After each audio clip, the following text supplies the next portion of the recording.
we provide you the platform to turn your dreams into reality. Give wings to your aspirations with KR Mangalam University. 22 अप्रैल को जम्मू कश्मीर के पहलगाम में हुए आतंकी हमले के बाद भारत ने अब पाकिस्तान को सबक सिखाने का ऐलान कर दिया है, जिसके तहत कुछ देर पहले ही प्रधानमंत्री मोदी की अध्यक्षता में 1.5 घंटे की एक हाई लेवल मीटिंग हुई।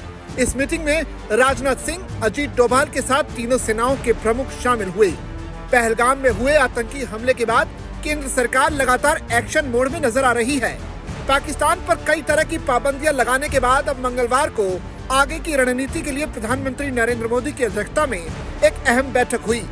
इस बैठक में रक्षा मंत्री राजनाथ सिंह, राष्ट्रीय सुरक्षा सलाहकार Ajit Doval, chief of defence staff general Anil Chauhan रहे। ये बैठक करीब 1.5 घंटे तक चली। बैठक में थल सेना अध्यक्ष जनरल उपेंद्र द्विवेदी और नौसेना चीफ एडमिरल दिनेश के त्रिपाठी मौजूद थे। पहलगाम हमले के बाद की सुरक्षा की स्थिति, आतंकियों के खिलाफ चल रहे ऑपरेशन और भविष्य की रणनीति पर इस बैठक में पीएम मोदी को ब्रीफ किया गया। प्रधानमंत्री आवास में हुई इस बैठक में हमले की परिस्थितियों, सुरक्षा बलों की कार्रवाई और आगे की रणनीति के विस्तार से चर्चा हुई।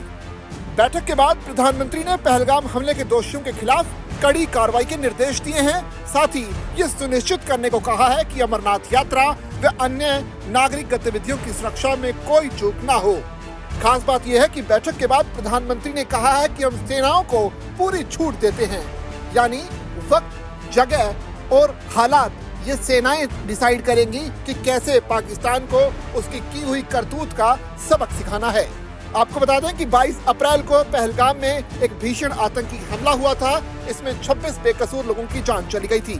हाल के वर्षों में ये घातक आतंकी हमलों में से एक इसे माना जा रहा है। हमले के बाद सुरक्षा एजेंसियों को हाई अलर्ट पर रखा गया। हमले में शामिल आतंकियों की तलाश लगातार की जा रही है। इसके लिए जगह जगह कॉम्बिंग ऑपरेशन चलाई जा रही हैं। हालांकि हमले के पीछे पाकिस्तान का हाथ रहा है। इसके बाद भारत सरकार ने पाकिस्तान पर कई तरह की पाबंदियां लगाने का फैसला किया है। पहलगाम अटैक के बाद प्रधानमंत्री नरेंद्र मोदी की अगुवाई में हुई सुरक्षा मामलों की कैबिनेट समिति यानी CCS की बैठक में सिंधु जल संधि को भी तत्काल प्रभाव से स्थगित कर दिया गया। ये पहली बार है जब भारत ने इतनी बड़ी और सख्त कार्रवाई की है।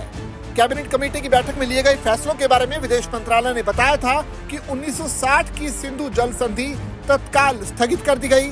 ये रोक तब तक रहेगी जब तक कि पाकिस्तान क्रॉस बॉर्डर टेररिज्म को अपना समर्थन देना बंद नहीं करता।